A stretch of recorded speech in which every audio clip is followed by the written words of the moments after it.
Hello, and welcome to RAPodcast, the official Retro Achievements podcast. Today we've got another roundtable edition for you guys. I'm Bindi Human, and I'll be hosting today's proceedings, and I'm joined at the table by some amazing people, starting off with Draco655. Well, thank you, Bendy, for having me into this very good roundtable. I'm very happy to be here. Of course, always great to have you. We also have here seated at the table King Sizzle. Yo, what's up? Glad to be back. Glad to have you, Sizzle. And finally, we have a very special guest for this week's episode. Ladies and gentlemen, Shin Zero. Hi, everyone. Thank you for inviting me. Thank you so much for joining us. We're really happy to have you here, and I think we've got a topic for today that you're going to have a lot to contribute to. So, to get things started for today, we're going to be talking RPGs. I want to get the ball rolling by asking you guys think about your favorite RPG series, and anyone can jump into this when they have an answer. What is it about your favorite RPG series that really makes that series so special to you? Uh, I guess I'll jump in first. My favorite series, my favorite RPG series, is the Breath of Fire series.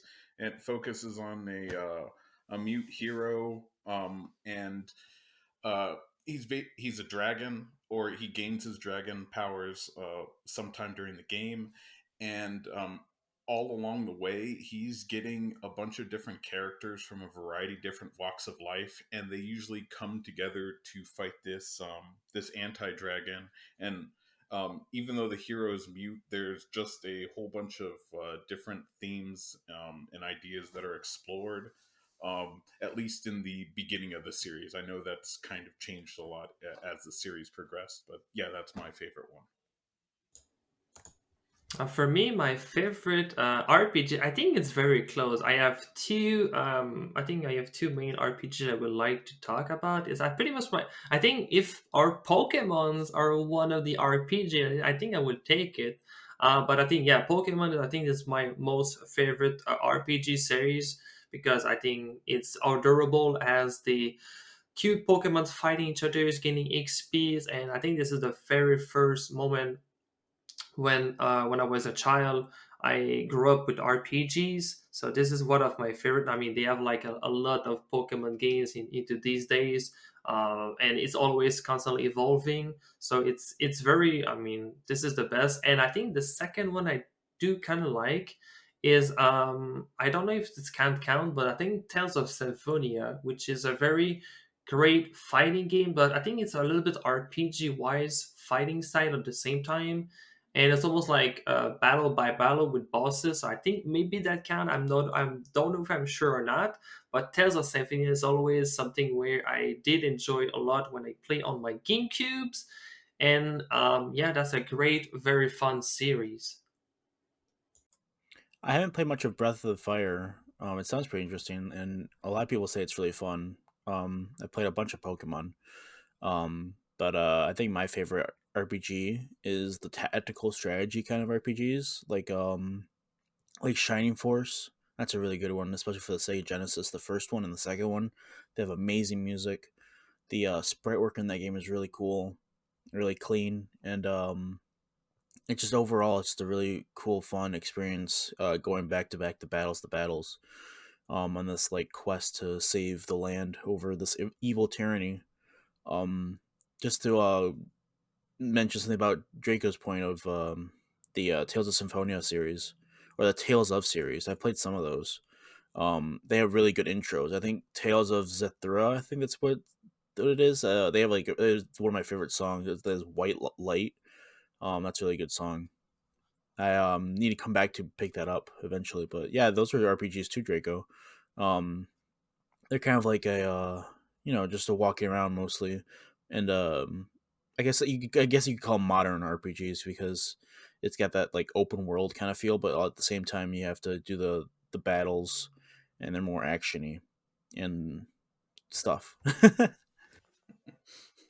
And going along with that, I'm excited as well. As I know Draco's excited about when GameCube is finally available on RA. Because yeah, I'm definitely going to be doing the Tales of Symphonia. But Draco, there is one on PlayStation. It's in the US. It's called Tales of Destiny 2, and I think everywhere else it's Tales of Eternia. Um, I have requested a set for that, and maybe you could help it along by also requesting a set, because Eternia, it has less characters than Symphonia, but I mean it's still got that same um, fundamental part of the Tales series of that kind of like fighting game mechanic mixed with RPG elements. I feel like RPGs are one of those genres where it's like, how do you even define an RPG, right? I listen to the answers that you guys are all giving, and these games are so wildly different from one another. And I'm thinking of my favorite RPG series, and it's another one that's wildly different from anything you guys have mentioned. For me, it's the Mario RPGs. Specifically, it's like the Paper Mario games and the Mario and Luigi games, and I guess Super Mario RPG. I'm just lumping them all into one series because why not? Um, I think for me, the biggest draw of those games is, obviously we talk about all the great things about RPGs, like the music and all of that. But for me, it all comes down to the battle system. And those games have just the perfect battle system. I personally like the turn based style of RPG more so than the real time or action or strategy RPGs or any of those. But I feel like that one works so well because it takes the turn based battle system but it adds in certain elements of timing. So it's not overly passive. It's not just choosing options in a menu, but at the same time, it's a game that's easy to play without like you don't have to turn on your brain and think super hard. You can just kind of go through the motions, but there is that little bit of strategy, that little bit of timing. And for me personally, that's just like the perfect balance. I love it so much. Yeah, the Paper Mario series or just the Paper Mario RPG games. Oh, I just said Paper Mario, but anyway, the Mario RPG games are really cool. Just like you mentioned that they have those timing and kind of like the rhythm based combat battle systems where it's like it's turn based, but it's also kind of like a rhythm game where you have to like time your jumps, time your actions, but also you can also time your defensive movements as well, and time with the people attacking. Like you can press the A button to get that higher defense to block the enemy's attack, or tap the A button to attack harder. And that's really cool. It's not like every RPG game has that kind of system. I think the Mario RPGs are more so like that. Maybe they're looser, kind of like maybe. I don't know why they did that, but at the same time, it's like it's really cool, and it gives that uniqueness to the Mario RPGs, and it it is much very much different from the other RPGs because you wait there, you do your moves, do your magic, you can't just sit there waiting for everything to come back to you. Yeah, and yeah, I remember playing Super Mario RPG. I think I actually still have the cart. I haven't done the set yet. The set's a little scary. I never, I don't know about the rest of you, but I was never able to get those 100. I think what ultra jumps for the super shirt. Uh, but like going along with what Bendy said, yeah, the combat system also matters to me as well. And I'll actually like play a variety, whether it's that kind of actiony Tales of series, or Breath of Fire's pretty similar to like the older Dragon Quest series. But then there's also the to also share with Draco's love of Pokemon, there's a sort of demonic Pokemon. It's the Shin Megami Tensei series where you're like uh, you're kind of capturing demons and having them join your party. Um, that's also Pokemon esque as well. So like I'm recalling what Bendy said talking about like RPGs, and yeah, there's so many different types of combat systems, so many different stories, and yeah, there's a lot for you if you like whether that's slower gameplay or even more action oriented. That's very true. I mean, Shinsero and Benny have made a great point there about like Benny mentioned about the turn based because it's true. I mean, like some of the time when you play RPG, like if you need to love the combat mechanic because if you don't, I think you're gonna have like for me, I'm gonna have like almost a bad time or I would never enjoy the fighting games. And then you brought out the Super Mario jumps, like the jumps. I know that jump is very precise, and I really hate to doing it personally. But I mean, like Super Mario RPG on the Super NES, I think like this game is just like so wonderful. I mean, like you have everything there, and I totally forgot about those whether it existed. Like since you mentioned Paper Mario and Paper Mario on the GameCube, like I spent like so much time, and you have like those unique like storyline which give you like a good feeling about doing this. Even on the N64, those RPG are the best, and I was never thought there would be RPG for 2 seconds. But yeah, I mean, there exists, and I was like, oh man. And I wanted to mention another point about like I know people can like love a lot Final Fantasy, and I did try to dig into it. But Final Fantasy is never something I really enjoy, like the mechanic of the battles, because like one they have like a lot of spells and stuff, which maybe it's fine to learn, but I don't like the system where you have to wait. Like I think it's like a bar, and you have to wait, and then the you can use your I mean you can have your turn in some way. So those type of thing I just don't like. I prefer more the Pokemon system where it's turn by turn, so you expect to know like you can take your time and having your turn.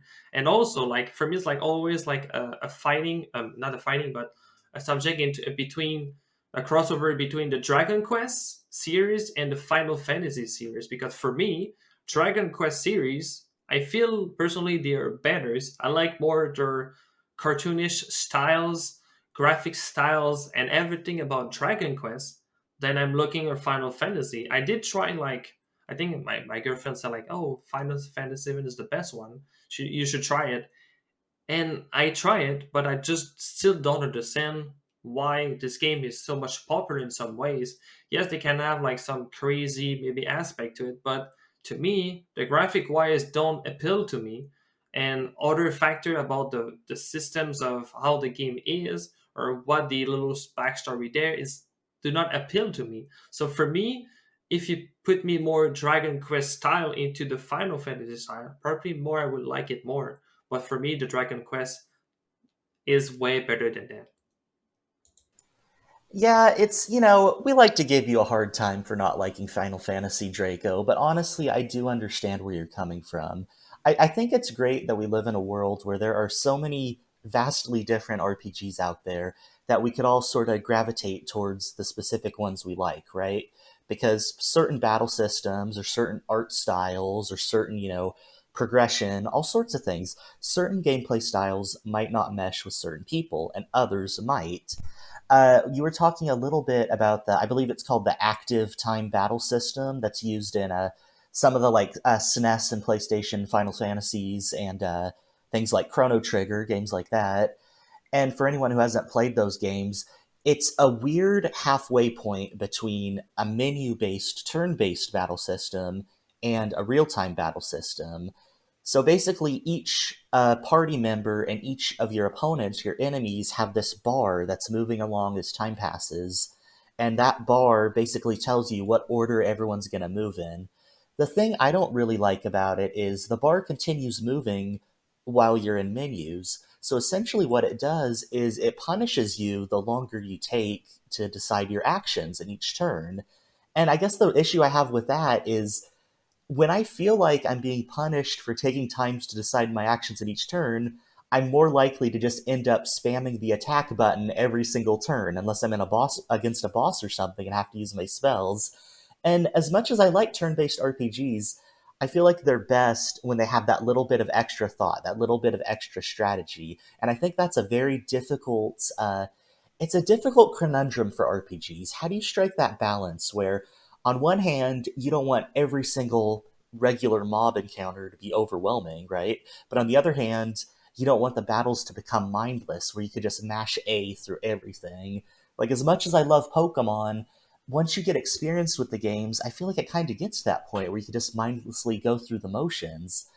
Dragon Quest, another series I love, but there are moments where it kind of gets like that, though it depends on which game in the series you're playing.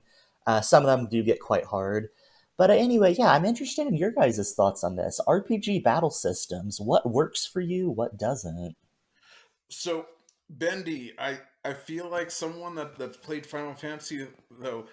I might have a solution for the issue that you were having specifically. That have you gone into the options and changed the system from active to wait? Because with the wait one, if you go into, let's say, the item menu or the magic menu, the game like the enemies, they don't gain what movement or like their charge bar doesn't increase, so you can just wait.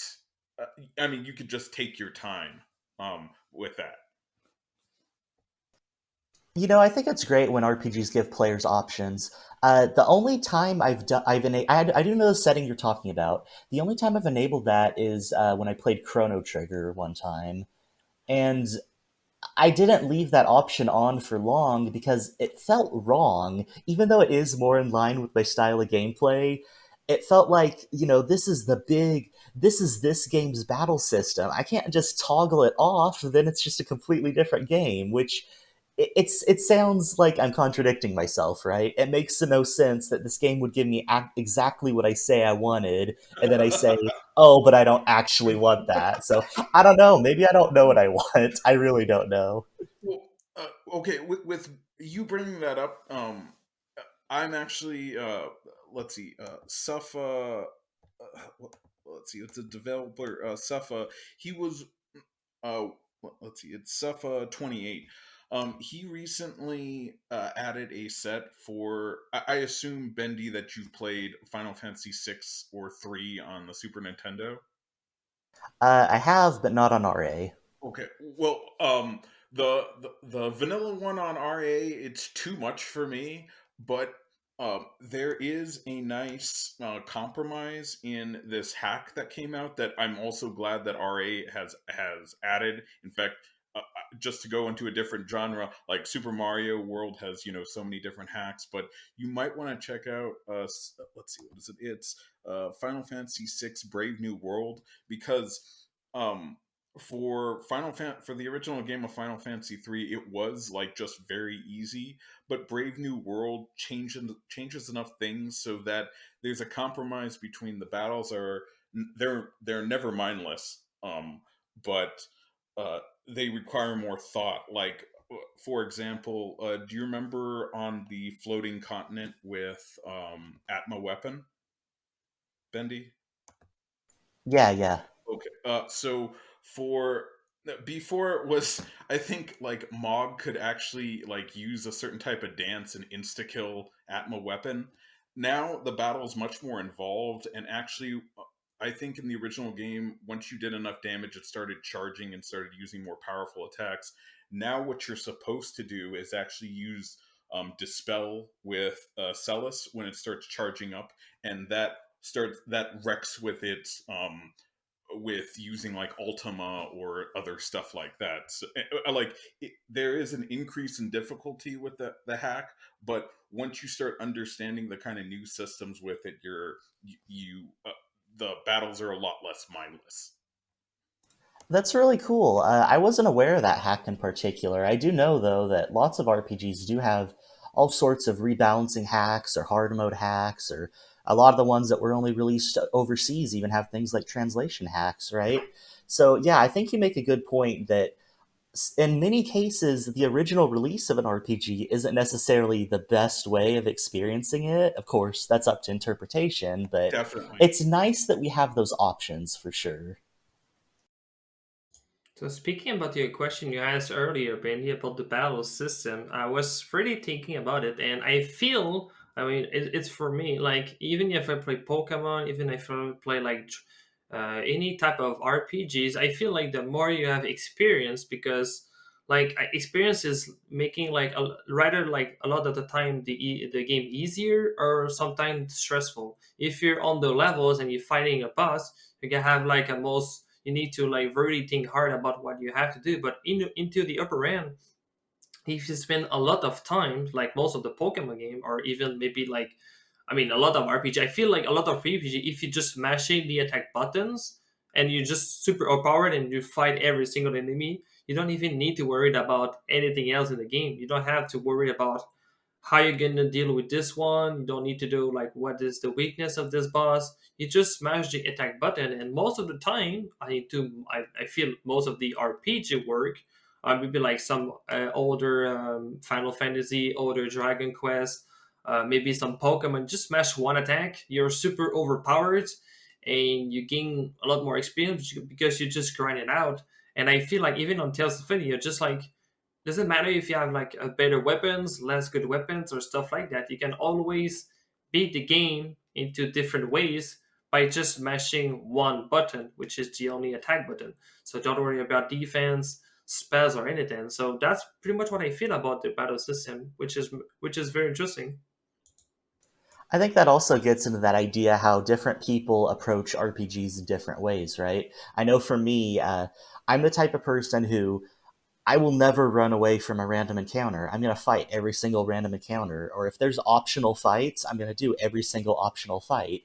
But the thing is, different RPGs have different methods of balancing. Some of them expect you to do every fight that comes your way. Some of them are on the easier side where you could skip fights and still be fine. And then you have ones where you could do every single fight that comes along your way, and then you're still under leveled. You still need to grind. So again, it gets back to that point I brought up earlier where there are so many different RPGs out there, and they all have these different little fine tuning, these how each little element of the game works that I feel like it's hard to just outright say. It's hard for anyone to outright say, I don't like RPGs as a genre. I feel like if you really look, there's probably something for you somewhere out there in the sea of RPGs.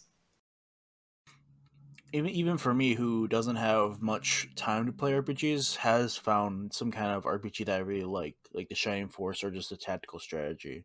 I'm kind of like one of those people who really enjoy like the attack systems. Like, I don't know if this counts as an RPG, but this is like an action RPG. But Kingdom Hearts has like that kind of RPG kind of feel, but at the same time, the combat is really fun and really nice.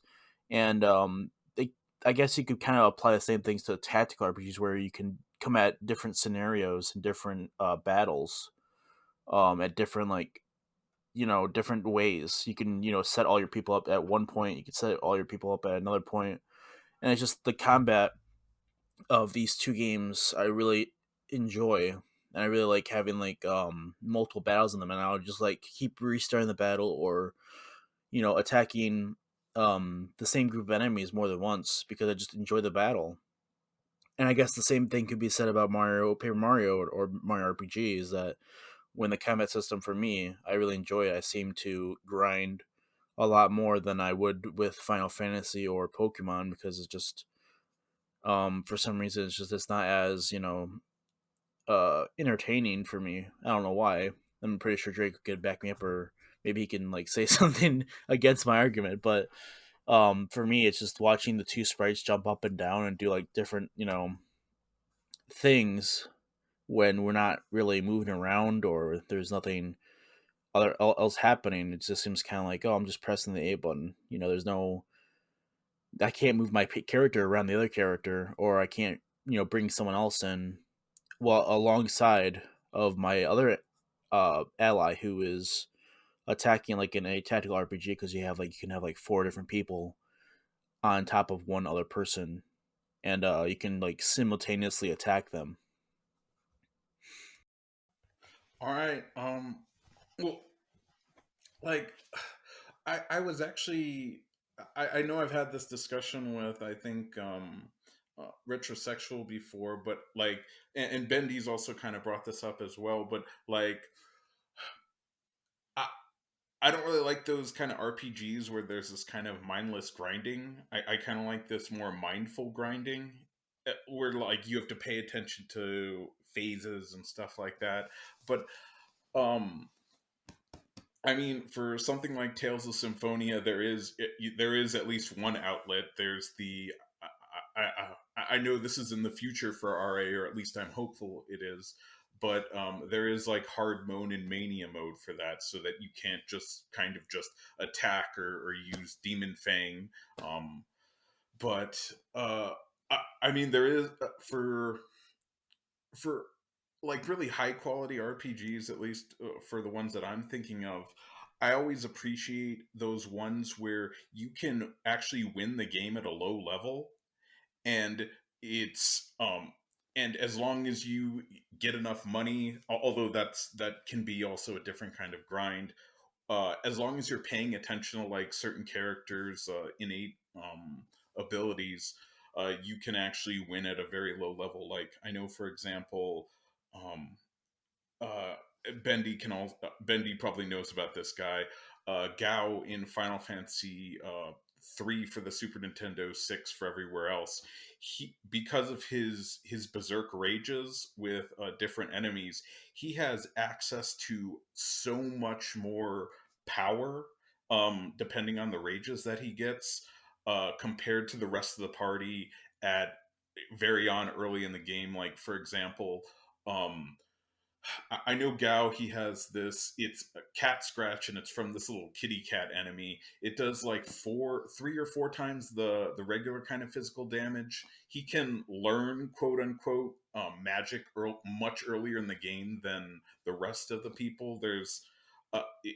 It's just for some RPGs. There's that sort of higher quality in that like you can actually win the game earlier without having to do a ton of grinding. Speaking of something you mentioned, like I don't know if we have crossed the line at the same time, but I was actually wanted to talk about grinding a little bit because RPGs. I think this is the genre where you have to do like a lot of grinding. It depends on the game you play. Like Pokemon, you have to grind some levels, and this is like I said, this is the genre where it's like, do you really? It's like those people like the grinding much or not? Because like some of the games, you actually need to rather collect a lot of items, and it's very like you have to spend a lot of hours for just doing one stuff, specific one stuff just to grinding, like for example, to level 100 or your Pokemon to level 100 would just take a lot of times. Or rather, you take like our RPGs, like, well, I'm very on the level, I have to grind it up, and sometimes the monster don't give you a lot of experience. So most of the games, it's a lot of grinding, and I want to see like how people feel about grinding and grinding achievements by themselves because grinding is a lot. And I know one thing which Shin told me like many times. He told me the Mega Man series with the RPG style with like the network kind of game, don't touch it. Don't touch it, Draco. It's just too much grinding. You will hate it. You will suffer your life the entire way. Just don't touch it. It's maybe RPG, but yeah. I'll go into that later, but okay, yeah. I'd like to warn everybody here. There is a lot of grinding with the early Battle Network games. Sorry, Bendy. Oh no, you're good. You're good. I think that grinding is one of those things everyone has an opinion on, right? It could really make or break an RPG depending on how you feel about it. I think for me personally, the ideal balance is if you fight every enemy that comes your way, you should be able to progress through the game, but you shouldn't be able to steamroll the game. But at the same time, if you're fighting every enemy that comes your way, I feel like you shouldn't have these arbitrary roadblock where it's like, well, now I need to grind for a super long time before I can beat this boss. I like when RPGs have a progression where you can beat the bosses or the stumbling points, but it isn't necessarily going to be easy, where grinding might make it easier, but it isn't outright required. I know the classic example that comes to mind for me is, kind of a weird example, but the Paper Mario games, right? I always found the Paper Mario games to be pretty easy. If you fight every enemy that comes your way, you probably won't have much trouble in the game. But one thing I found interesting that Draco taught me is you can actually do low level runs and you can beat the bosses when you're super under leveled. And I didn't know that. That was entirely new to me.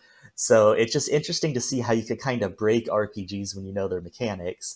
But I do think, grinding in general should be something that makes things easier, but isn't necessarily required, or if it's required, it's only in small doses. That's just me anyway.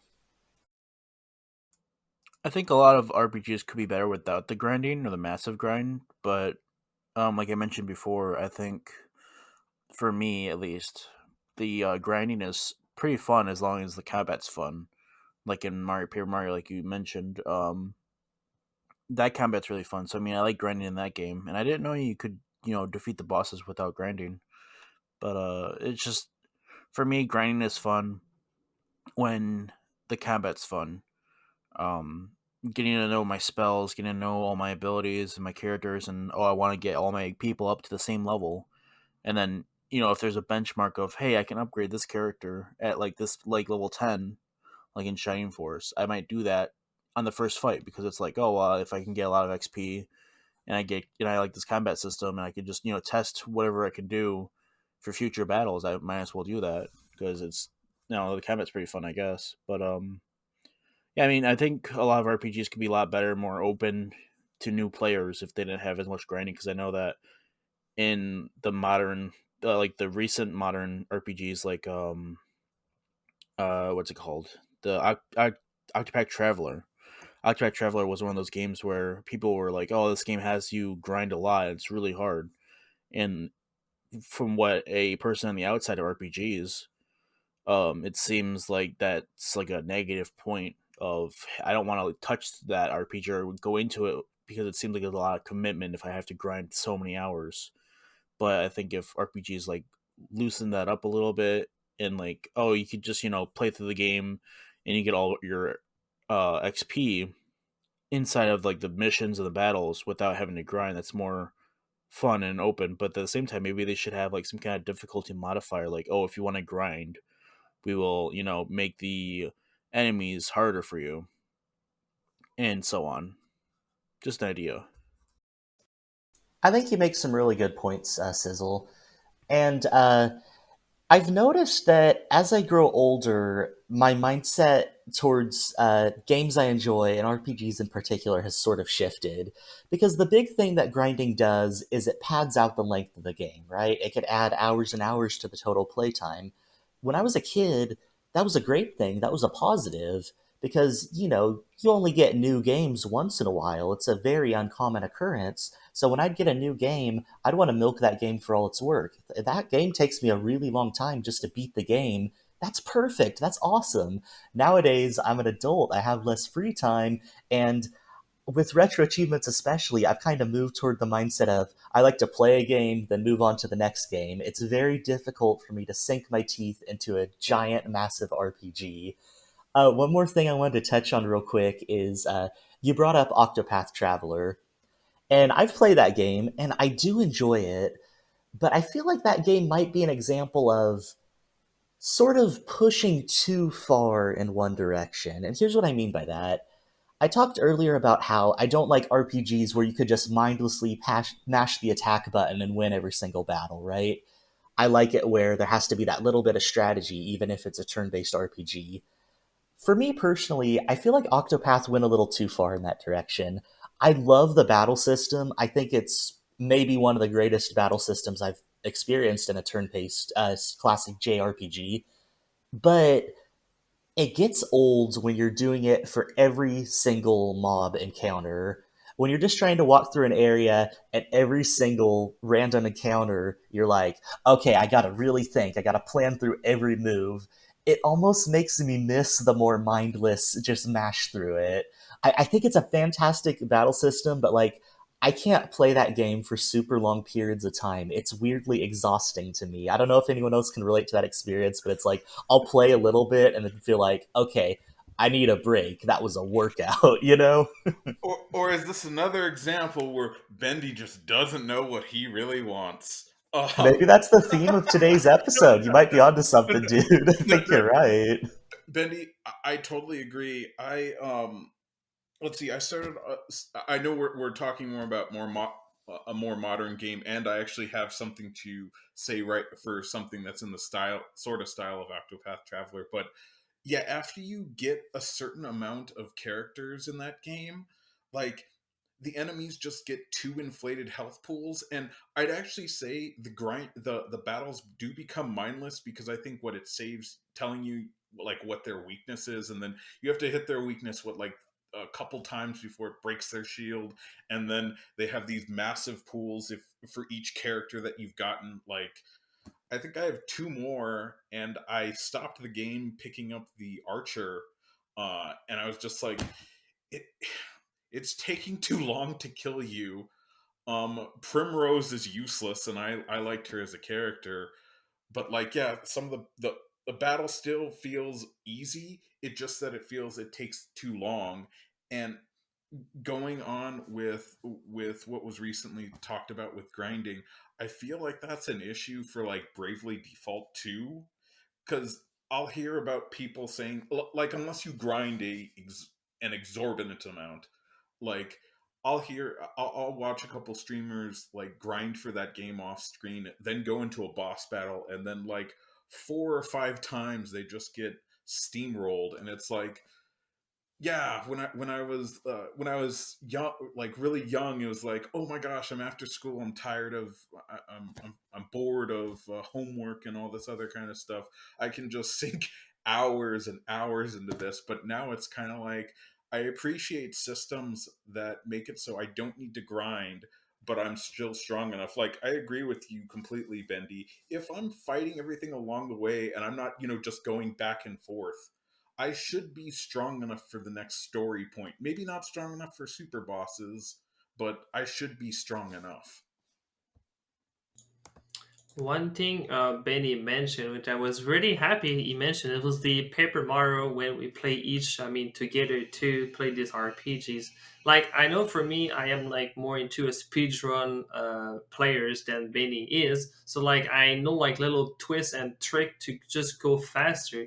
And this is the first time where I was like, Bendy, if we just like don't do that and we can just beat this boss without just dodging everything, it's like, it's no way we're gonna get this. But yeah, I mean, trust me, we can go there. And it's like, this is the first time I was like, yeah, we can do that. And it's like, oh my god, we actually can do that. And it's just for me, it's like the way I want to see here is like it's the same way as Octopath Travelers. Octopath Travelers, I did speed on a little bit like all the first mission stories, and it's just like pick up those items here and there. Grind maybe like a few, and you just like select your spell. But the one point I wanted to point here is like I'm just fascinated about how much you don't have to grind, because like most of the time, like as maybe like a speech on a whisper. Anyway, as you look at the game, you like exactly know like where you have to pick up. You know exactly how much the boss have enough health and stuff, so you can always it's always like one step at a time. It's the same way as the Paper Mario's. If you use these items, use that, and then you just do that, it won't be dead. It's always like turn based, so you can always planify your ways. So if you know exactly what to do, this is where you can really see like, wow, you can do that on RPGs. Another fact, like where I'm very intrigued about RPGs in general, especially the RA, and some of the time I really want to do it. And some of the RPG have a lot of points into it, but it takes so much time to accomplish it. And if, like I said, like we have different goals into RAs, and I really want to play like a lot of RPGs, and I have a lot of respect to a lot of players. I've done crazy amount of RPGs because they're just time consuming. So one thing I have learned a lot, and I don't know like if you want to say like what you learn into RPGs. But for me, one thing I can learn from them is you have to be very much patient with the game you play and keep going until it's done. Because oh man, you need to take a lot of patience to just beat one thing or to grind to the other thing. So grinding can be fun, but grinding need a lot of patience. So I'm very curious to see what you have learned through RPGs. The first thing I wanted to say before I answer your question is I think it's really interesting that you bring up this idea of speedrunning RPGs because I don't watch a ton of speedruns, but I watch some here and there from time to time. And you would think that RPGs would be like the worst suited genre for speedrunning, right? Because they're all Agreed. about that grinding and that long time investment. But actually, that's not really the case. I think with RPGs, you could get really interesting with the routing. It's fascinating to see how people figure out how to route these games, exactly what items to pick up, exactly which bosses to fight, or which enemies to fight, which to avoid. And then, of course, a lot of RPGs have random variables like random encounters. So, how you factor that into your decisions on the fly as you're going, that's just fascinating to me. The people who run those are so ingenious. But I did want to address your question real quick, Draco. What you've learned playing RPGs. I think the one of the big things I've learned is with RPGs, sometimes I need to relax my completionist tendencies a little. And here's what I mean by that. I'm the type of person who likes to explore every little corner of the game, find every treasure, get all the optional stuff.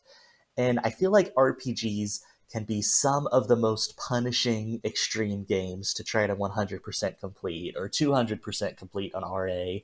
There always tends to be some crazy hard post game final extra super bonus challenge, or sometimes it's really easy to miss certain things in certain areas, like, oh, you missed that one treasure chest, but we're not going to tell you where it is.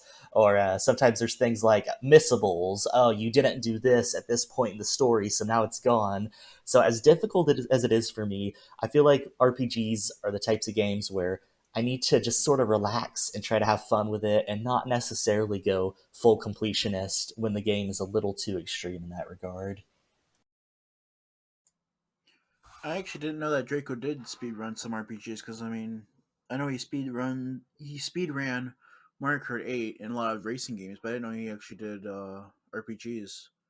And speedrunning RPGs is kind of like a fascinating thing for me as well because it's just you gotta know the pattern and the routes and stuff, but also at the same time you have those moments where the AI can just like keep giving you all these different fights, and you're just like, I need to not do these fights right now. I just need to keep going. Maybe Draco can explain more how speedrunning RPG works.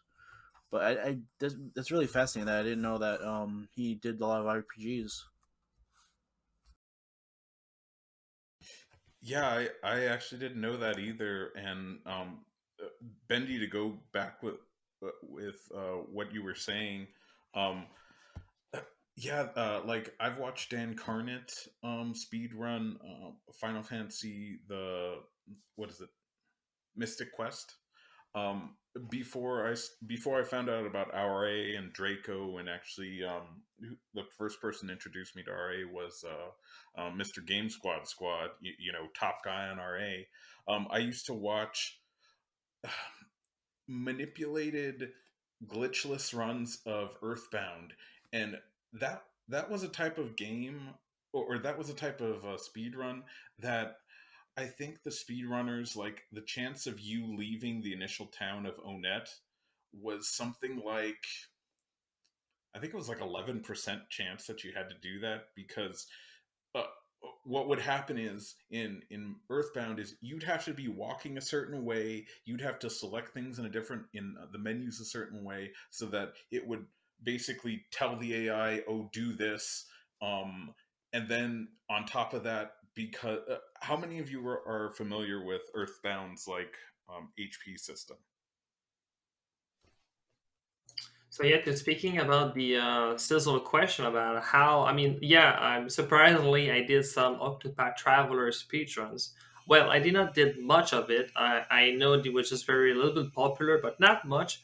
I just wanted to give a shot because I really like the music and stuff about this game. It was just so fun to try. So the only speedrun I did was I think was 80% to doing every single character route or the first chapter of every single characters. So how it was working is I think I try with the wizard. Yeah, I think I go for the wizard guide, and then you have it to just after you have done these little missions, you needed to go into is I think you can have a chance for one encounters. Which I think was I don't remember the encounter was, but if you kill just that one specific one, you gain like a bunch of levels already. I think you gain like 10 levels or 12 levels in one go, and then you just set and go. And after that, the entire way you're just going to each character very fast. You needed to drop every single item you pick up, which like bombs and stuff like that, and you know exactly like when you hit this amount of level, you get this amount of skills. So the only thing you have to do is like you save before a boss, and you see which level you are, which item you have, if you take this bomb and this attack, what it would do. And most of the time, it's just like 2, 3 or turn, maybe like most of the time 5 turns. If everything go well, the boss is defeated, and then you just go on every single path, and then you're just done. And I think we have completed the first chapter like maybe like in less than an hour, which is not that amazing, but still like It's just like how anything RPG can just be planned out. You don't have to fight everything. You just need to do the amount of damage minimum. You know which level you go into, and like some speedrun, I have watched some wrestlers speedrun Pokemon or Gold and Silver, and it was like at the last boss, like the last rival fight, he was getting this level specific there to learn a move to his random Pokemon, and then to just like when he have like zero usage of his item, to just get the UI that you want to kill this specific Pokemon and to end the speedrun. So you plan the entire route for just a moment like that. This is unbelievable. So this is pretty much the same as any type of RPG speedrun or people uses. Yeah, speedrunners never cease to amaze me, especially when they go to those sorts of lengths like you were describing there. Really impressive stuff. I'd like to take a moment to circle back to something Shinsero was starting to bring up about the health system in Earthbound. So my understanding of the system, and I think this is in Mother 3 as well, it's a rolling health system. So basically, when you take damage, your health is a number displayed on screen. It's not a bar or anything, it's just a number. And that number gradually rolls lower and lower based on the damage that you take. But the interesting thing is, you can heal while that number is decreasing. Even if you would have taken fatal damage, even if you've taken enough damage for it to fall to zero, you could heal really quickly while it's decreasing and actually save yourself, which is just an absolutely wild RPG mechanic. I don't know how they came up with it, but it's so smart. I love it.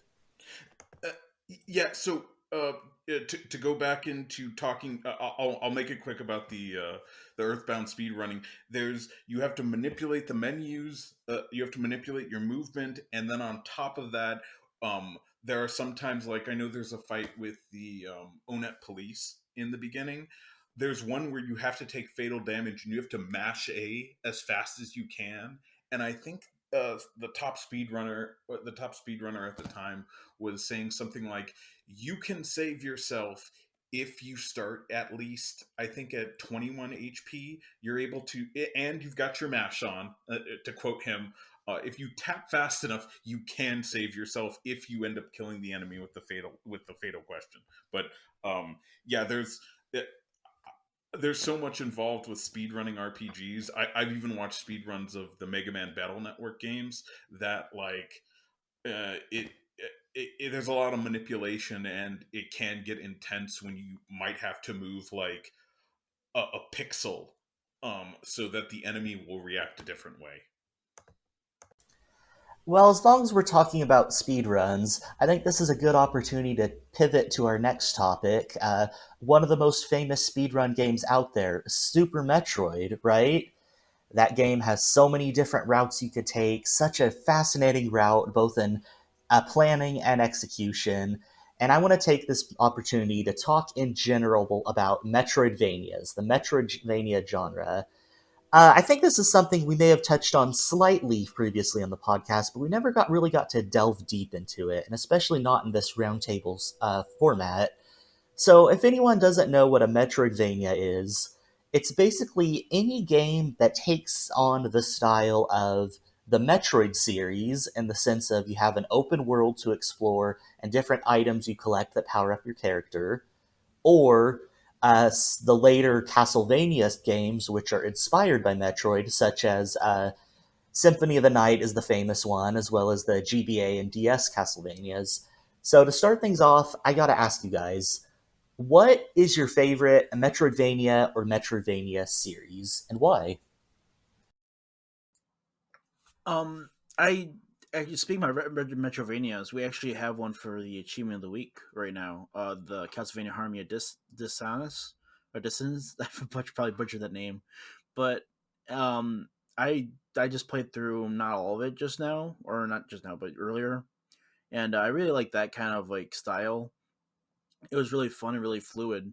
And I want to say that might be one of my, I guess I haven't really played much of Metrovanias other than Super Metroid for a little bit, but I think that might be a pretty close to what I have been playing.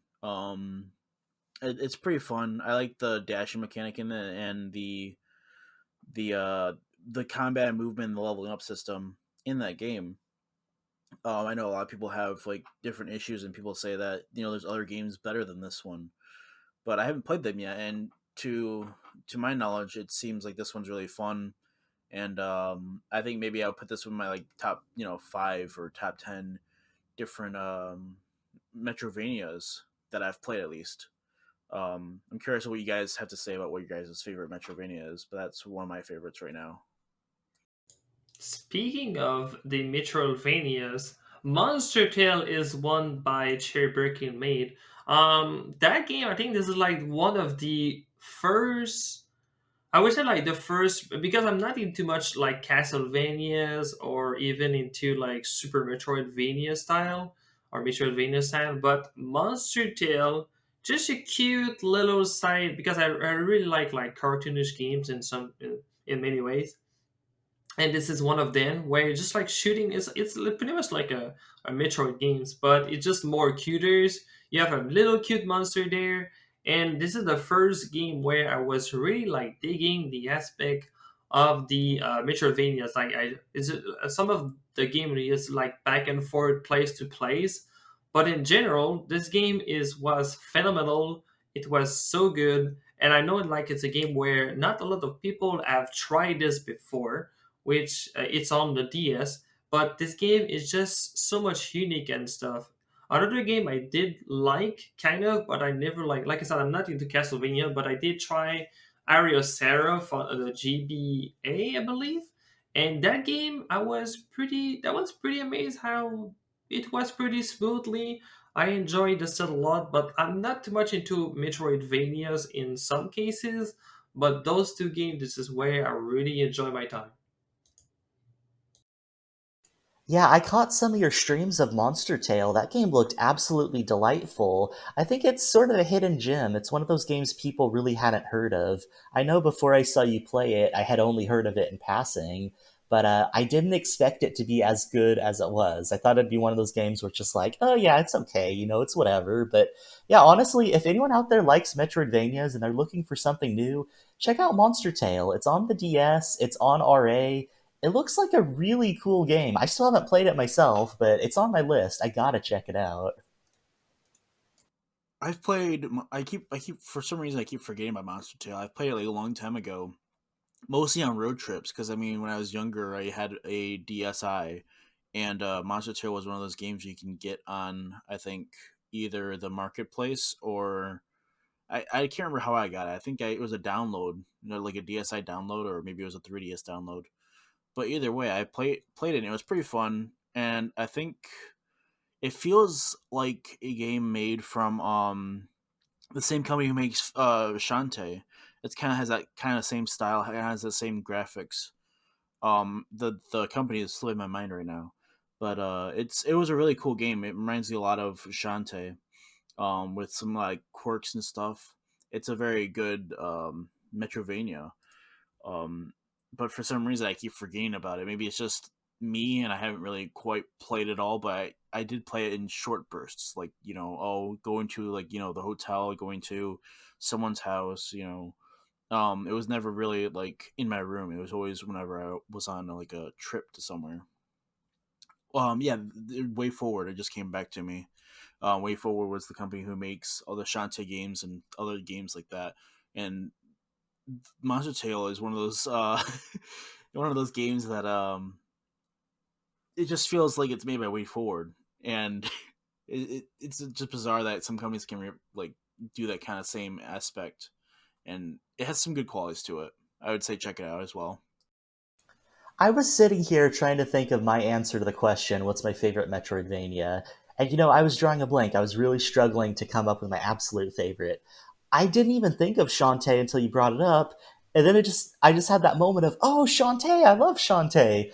Shantae is, I mean, I would consider it a Metroidvania, but I would say it's a little bit more linear than a lot of Metroidvanias. The thing about Shantae is, well, I'm talking about the series in general. My favorite is probably Pirate's Curse. Uh, but the thing about Shantae is a lot of the collectibles that you find around the world, they aren't necessarily progression to open up new areas. The progression is more tied to like the dungeons and the main progression story beats. The collectibles you find around the world are more things like health upgrades and that sort of thing, or you'll have upgrades that you buy in a shop, which is a little unconventional for a Metroidvania. But I feel like one of the strengths of this genre is in order for me to really like a Metroidvania, I need to really enjoy the general act of moving around and fighting enemies. Shantae just has that nice floaty jump, that satisfying hair whip. It never gets old. It's so satisfying. And that for me just really works well. I think that's also a big point why I really like games that focus more into the Vania half of things. For example, the handheld Castlevania titles. They have that satisfying whipping. That whipping combat is just something that never gets old. So for me, even if I'm backtracking through an area for the 100th time, the simple act of taking out enemies as I go is just so enjoyable. And I think that's a big part of what makes me love a Metroidvania. You're going to be backtracking a lot, so there needs to be some way to make it so the game is still fun, even when you're going through repeat areas. Oh, oh, Bendy, I'm surprised you didn't. Let's see. I recently got into Shantae as well. I got some of the games on the Switch, like the physical carts. Man, there's also the art style and just like the overall, like the entire time, even on the GB on the Game Boy Color, Shantae is just kind of got this. She's got this rhythm going when she's just even uh just standing still. For me, I mean, it's kind of difficult for me. Let's see. Um, I think it might be either Aria of Sorrow. I know I got really excited when the DS first came out with RA sets. I spent 2 days straight getting getting number one and finishing 200%ing for Dawn of Sorrow.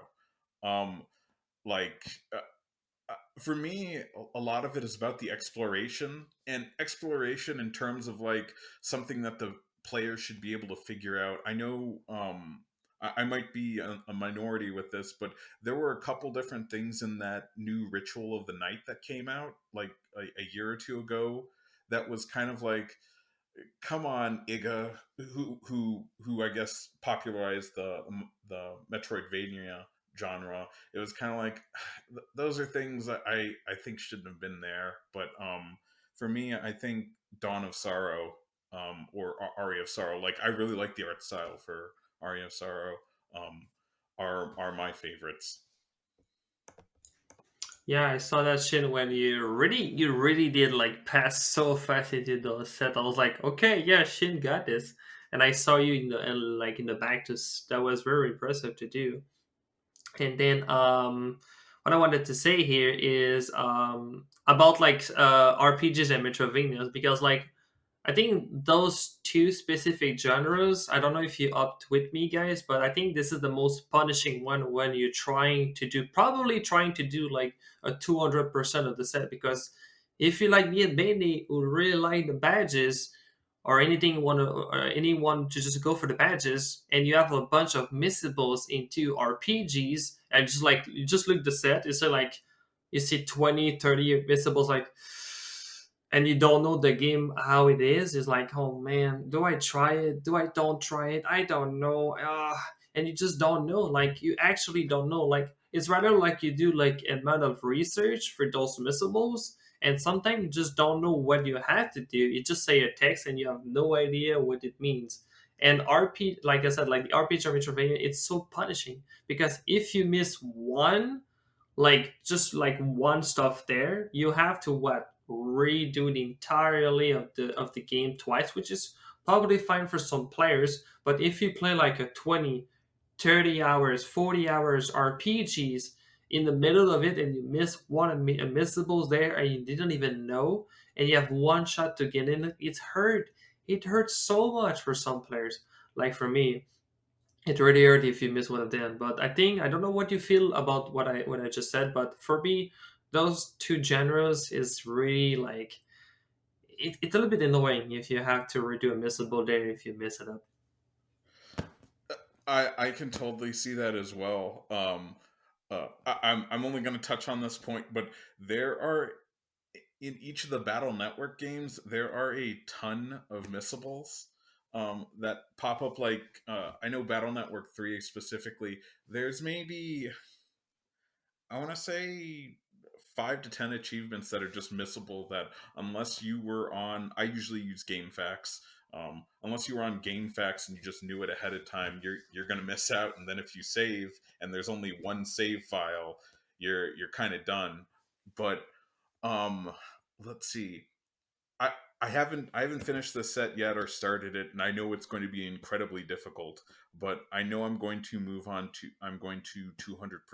Metroid Fusion at one point, mostly because um I don't know how many of you knew the history of Metroid, at least how it was originally conceived. It was supposed to, but if you're interested, it was supposed to be conceived as sort of like Aliens, where you're this lone person and there's this thing out there that's just, better than you, and it can kill you easily. And so Metroid Fusion has that sort of Terminator slash alien that is just better than you and can kill you if it ever catches you.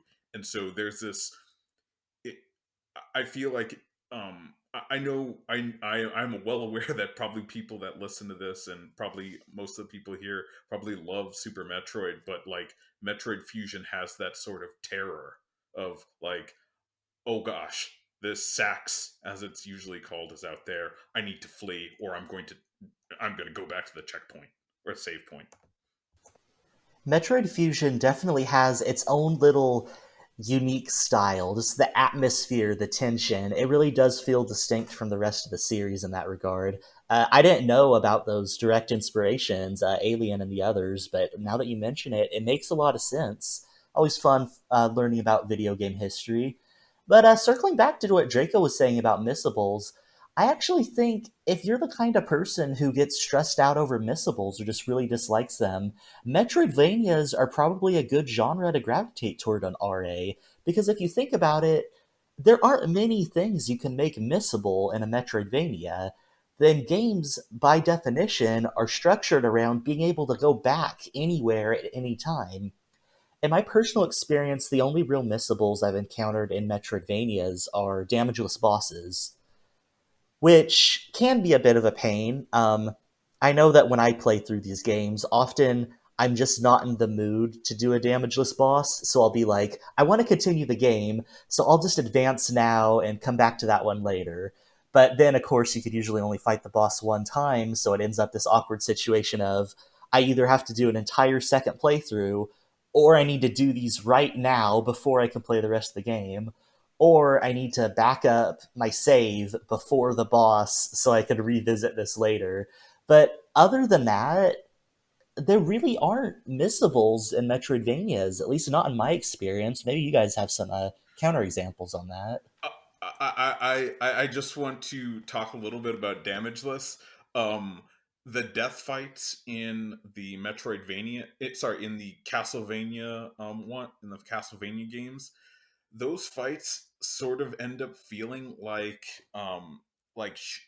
bullet hells, that genre, because what Death will usually do is he makes a whole bunch of scythes that spawn throughout the screen, and so they'll just pop in, and if you're in the wrong space at the wrong time, you gotta reset.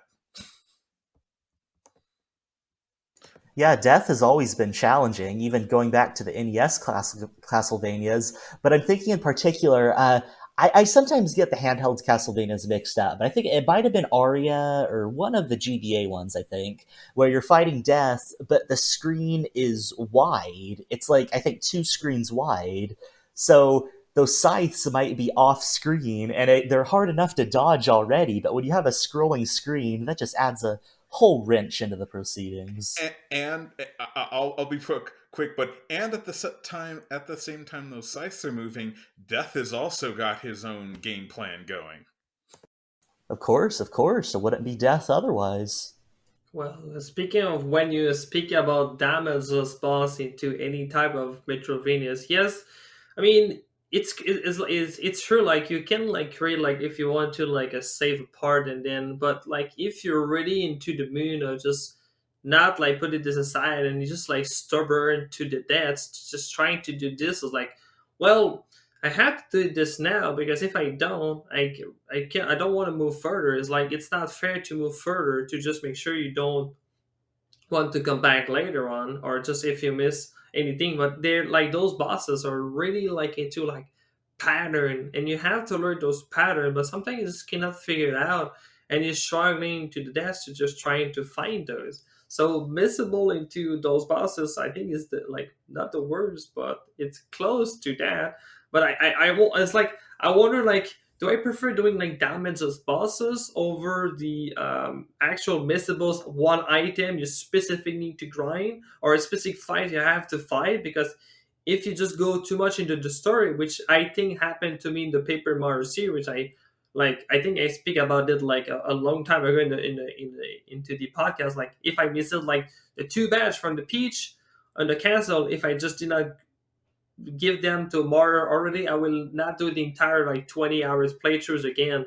So I wonder what is worse. It's like this is the boss is worse than the items, but yeah, I mean those are the worst.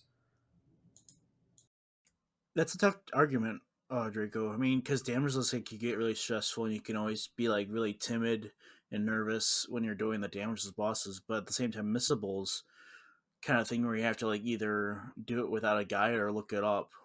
And some cases there might not even be a guide for this kind of missable.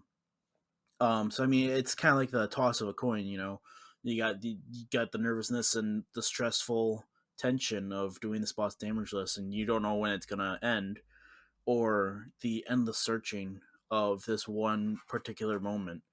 I think Bendy was asking about what can you do in a missable kind of situation in a Metroidvania, and I think there's not a lot of things you can do with it, but at the same time, there's like, oh, you have to collect all these objects. Um, like in Super Metroid, there's a bunch of upgrades you have to collect, and some of those upgrades are like optional.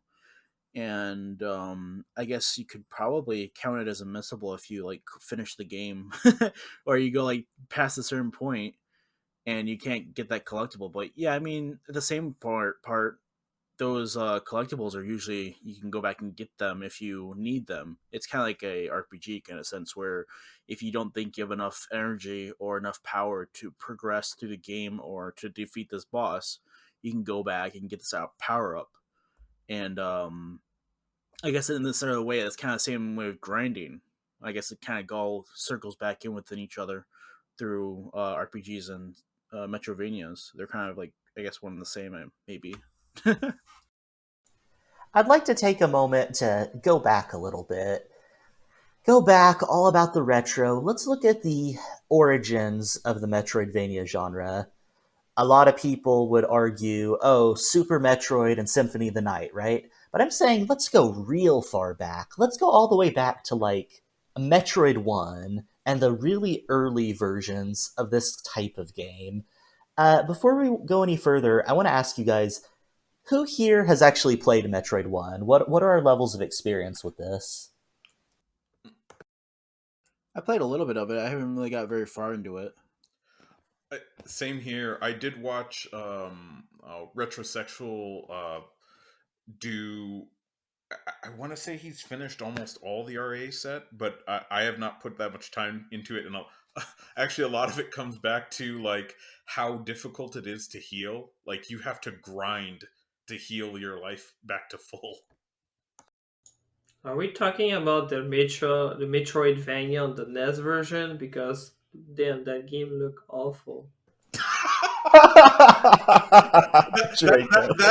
That is the version I was thinking of, Draco. Yep, that's the version, the one that looks awful. Did you have anything else to add, Draco, or did you just want to say it looks awful? Nope, I have no idea about this game, and I think I'm gonna leave it at there. So, yeah, I think the thing with Metroid 1 is there are a lot of arguments out there that the game has not aged well. I personally agree, but for people who are into retro, I really think it's worth playing. I like seeing, I love the history of video games. I like seeing the origins of where things started, even if they are a little rough to go back to, when we're used to more modern quality of life improvements. But there are a few things about Metroid that have not aged so well, but there are a few things that are surprisingly good for how old it is. Um, I think that Shin makes a good point. It is hard as heck to heal in that game, and for how challenging it is, especially if you don't know the game inside and out, that's a problem. Another thing is that game didn't have a map, and we're so used to having a map is just a standard of the genre these days.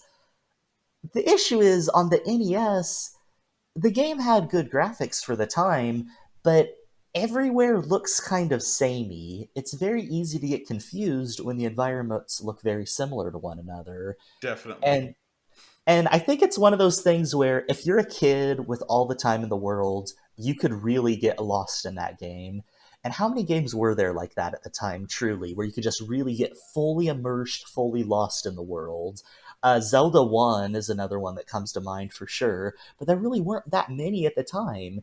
You start the game, there's this eerie ambient noise that is basically the audio. The audio design is so good, you guys. I could go on and on about that in particular.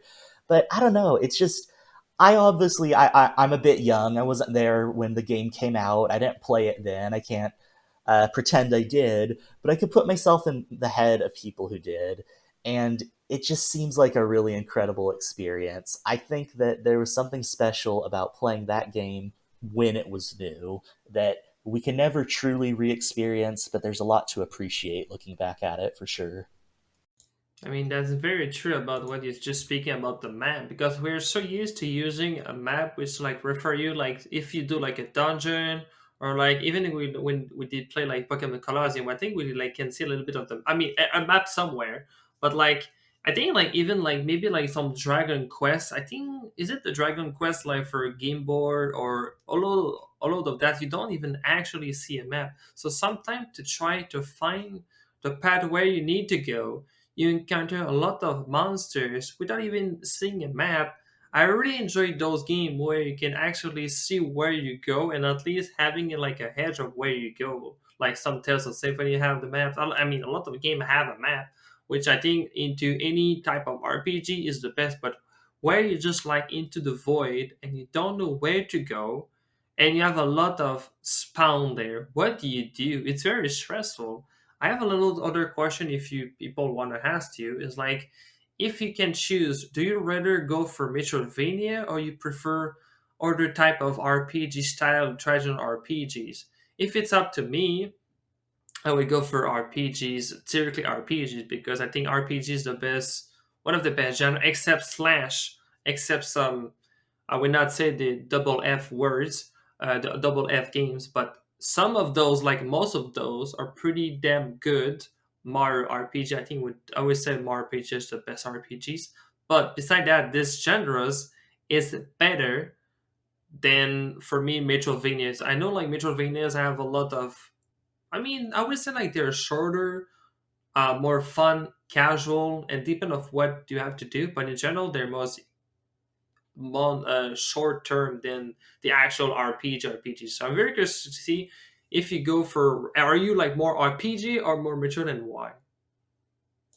It's really difficult for me to compare the two because they really are such different genres. Although it is true that there are quite a few Metroidvanias that do have some RPG mechanics, like the more Vania style ones that have leveling up and collecting gear and a stat screen and all that stuff. But I think for me, it ultimately comes down to what am I in the mood to play. Some days I'm in the mood for something more like an RPG or maybe even specifically a JRPG or a specific type of RPG. Other days I just want to explore and get lost in a world. And I guess that's really the main thing that these games have in common. Both the Metroidvanias and RPGs are two of very few genres where I feel like I could really get lost in the world, just get fully immersed. But I really can't say that I outright prefer one or over the other. I think for me, it would more so be the Metroidvanias rather than the RPGs because for me, it seems like you can pick up and play these Metroidvanias rather than in an RPG. You might be on a middle of a quest or you might be going to a town, and then when you save in like open area and you come back to it, you don't really know where exactly you're going. You don't know where the storyline is going after like weeks on end. after not playing it. But with a Metroidvania, you might be able to be like, okay, well, I know that I have to, look at the map and see where I haven't explored yet. Maybe not so much of the first Metroid, but I think that those Metroidvanias are pretty easily to be picked up and played rather than RPG. And I don't know. For me, thinking about RPGs makes me think like, how much time do I have to play this RPG? Because if I get into this RPG, how long is the intro? How long is me going from town to town? It seems like a time commitment rather than, again, the Metroidvania is more so of a pick up and play, and then you can save whenever or save in certain locations, and then you can just pick up and explore wherever else you need to go.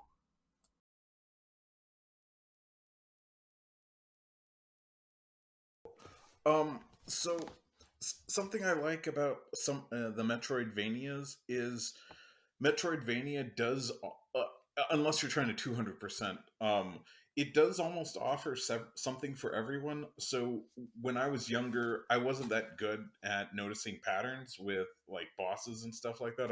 I'm much better at it now. But like, if you're not very good at like avoiding damage and that kind of stuff, for something like the Aria of Sorrow, Dawn of Sorrow, like all those GBA and DS Metroidvanias, um, you can grind, and on top of that, you have access to items. So, like, if you're just getting stun locked by a boss, you can buy potions or find potions so that you can reheal. Or, I remember in Circle of the Moon, you could try to stand still so that you could just heal like that. But for people that are more like focused on like noticing patterns, reacting to them, you can level a lot less, not use items, and then beat the boss, similar to a to the old Castlevania games, if you want. We touched a little bit about this idea of completion, this 200%, either on RA or just playing the game casually. And like we've said, Metroidvanias are famous for having a lot to do. They have big maps with all these little nooks and crannies and all these little secrets hidden throughout. So I wanted to ask you guys, what makes a good secret in a Metroidvania? Whether it's a secret area or a little side area or something that makes you feel smart, right? Something that makes you feel like, oh, I had to think outside of the box to find out how to get this hidden item. I think for me personally, it depends on the game. Um, I know that Super Metroid is so loved by many, and I love it. I think it's fantastic. But I feel like one of the game's shortcomings, for me anyway, I feel like the entire comments are going to roast me for saying this, but I a won't. lot of the times when I find secret things like missile pickups in Super Metroid, it doesn't feel good for a couple reasons. One, it's not that big of an upgrade. It doesn't feel like I found something that made me tremendously stronger. And two, often the ways that these things are hidden don't really make me feel smart. It's often things like, oh, I guess you could bomb that wall, which I just know because I tried bombing that wall, or oh, I guess there was that one spot that I used with the scanner thingy, which once you get it, you might as well use it in every corner of every room to find everything, and it just happened to be a secret. Like I don't feel smart. I don't feel like I've solved a puzzle. And I think for me, this is a very difficult thing to balance when designing a Metroidvania. But if you could develop some sort of environmental puzzles that just make you think a little bit and make you feel smarter for pulling them off, and then you get some sort of hidden item as a reward, like that's the ideal for me. And I really struggle to think of Metroidvanias that strike that balance for me. I don't know, it's tough. Maybe this is yet another situation of me not knowing what I want. Bendy, I think this is actually a situation where you do know what you want, and I am in agreement with you. I remember, like, what is it for Super Metroid? I know the final battle isn't even decided. It isn't mostly decided. Well, like the super missiles are where the power comes from.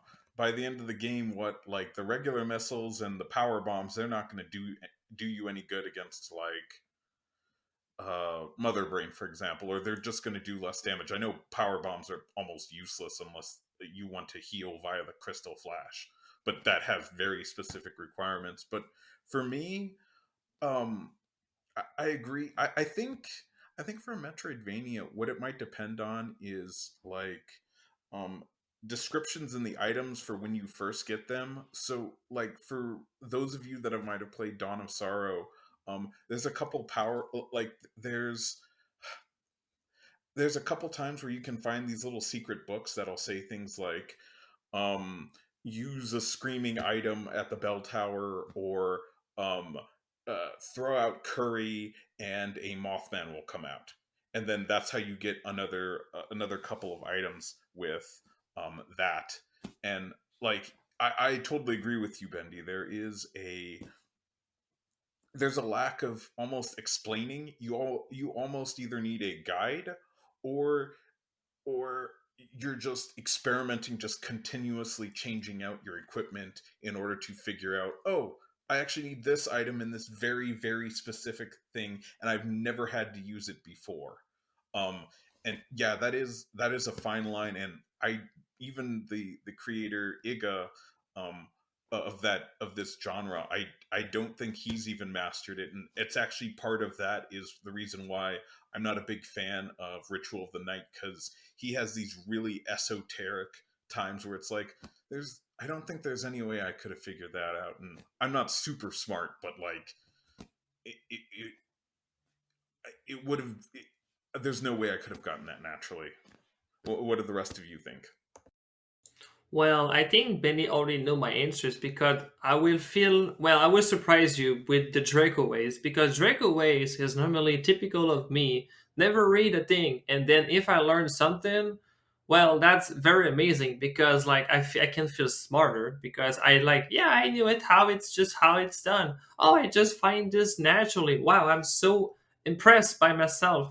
I'm so good. I never read a thing into RPG that isn't aware, and this is not even a genre where I would want to read.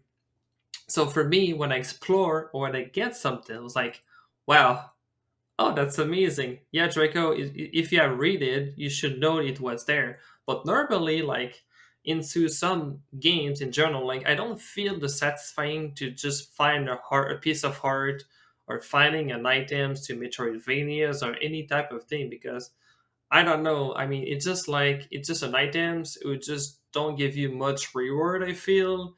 And some of the time, they just so hide in items, which could be frustrating to know. And if it's on a place where you can even get there back to it, it's more frustrating to just forget about it. Yeah, I mean, it's just like fighting an item. It's just almost like pulling something out of the bowl, you know, like it's just an item. So, but if you don't read anything and you just play a Metroidvania or RPG and just find something, or just doing a side quest without even reading, you got something. It's amazing. See, I think Metroidvanias are the perfect genre for you, Draco, because while it's not true of all of them, a lot of them just throw you into this world with no real exploration and just like time to explore, figure it out on your own. There is sometimes some exposition, or there might be some like hints or little bits of story sprinkled throughout, but a lot of the time it's just like it's up to you to explore, figure it out, dude. You're on your own. But I think we're getting near to the end of today's episode. I wanted to bring up one final topic for you all. Let's think about the future of Metroidvanias. It's a genre that a lot of people love, but I feel like it's in a sort of weird state right now. Right now, I feel that Metroidvanias are kind of being carried by indie games, things like Axiom Verge, Hollow Knight come to mind. Uh, but where do we go from here? How do we continue to advance and evolve the genre, make it bigger and better? There's a big group of people who argue that Super Metroid is the pinnacle of the genre, or Symphony of the Night is the pinnacle of the genre, depending on who you ask. And I guess the question that pops into my mind is, where do we go from here? How do you make Metroidvanias better than they already are? Has the genre peaked, or can they get better? So I just wanted to pose that to you guys. What would your ideal Metroidvania look like? I think for me is if you find the best, let's say the best mechanic or new way to see something or to use.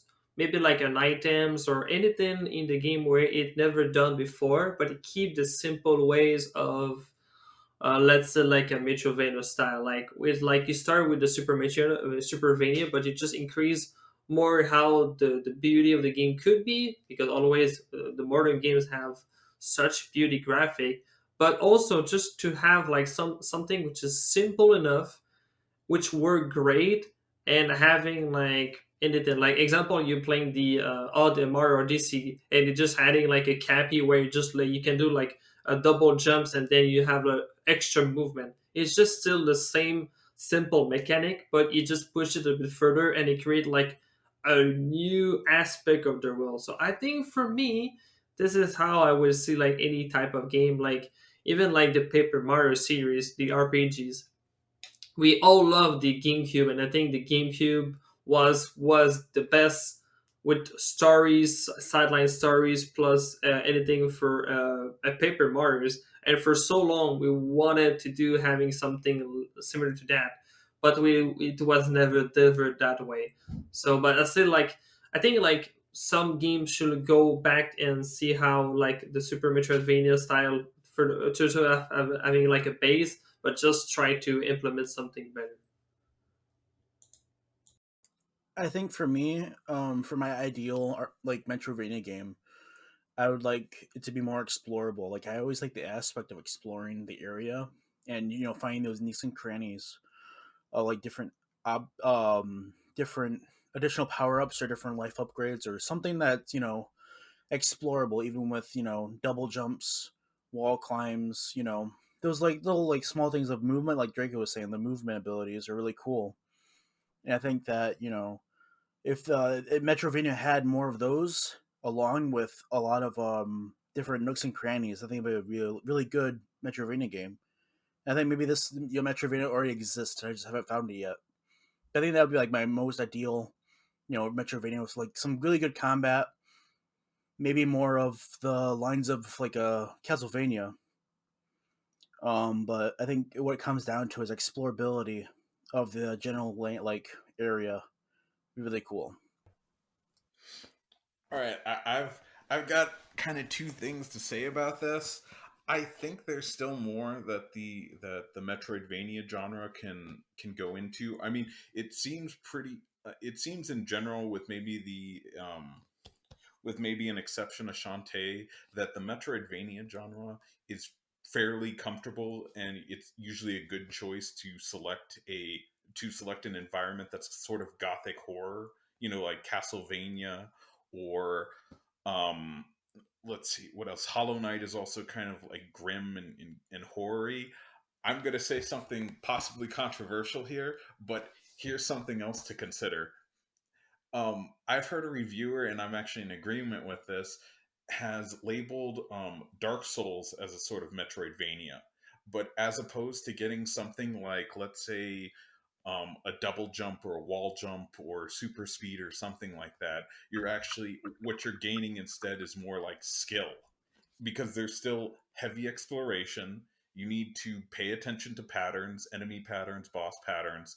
You need to gain a certain amount of skill, whether it's dodging, blocking, or um, counter attack, parrying and counter attacking. And each area has a different sort of style. So what works for you at the very beginning, or the very beginning area, would not work for you at the end. And there's a whole bunch of exploring, getting items, and progressing to become uh, greater than you were at the very beginning of the game. Because at the very beginning of the game of Dark Souls, when you're first trying, you're nowhere near as skilled, or have a double jump, I guess, in a sort of manner. Or I remember in Dark Souls 1, you could get a orange ring that would let you just walk through lava. So in a way, that's a sort of Metroidvania. But I think there's still depths to be mined for the genre, even if it's not necessarily retro. We're in an interesting state with modern gaming where it seems like just about everything is an open world action RPG. It's getting to the point where do you draw the line between what is a certain genre and what isn't? I personally don't think Metroidvanias are dead. I still think there's potential to make them bigger, better, even in the classic style.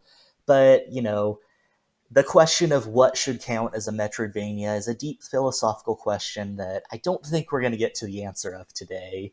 So at this point, I think we're going to wrap up today's episode of RA Podcast. I'd like to thank you guys for joining me today. Shenshiro, thank you so much for sitting at the round table with us this week. You've been an awesome guest. I really, really enjoyed hearing your insight and appreciate you having here. On that note, I'd like to remind our YouTube listeners any sort of engagement, likes, and comments, they really help us out. And RA Podcast is available on other streaming services, including Spotify. On that note, thank you so much for listening, everyone.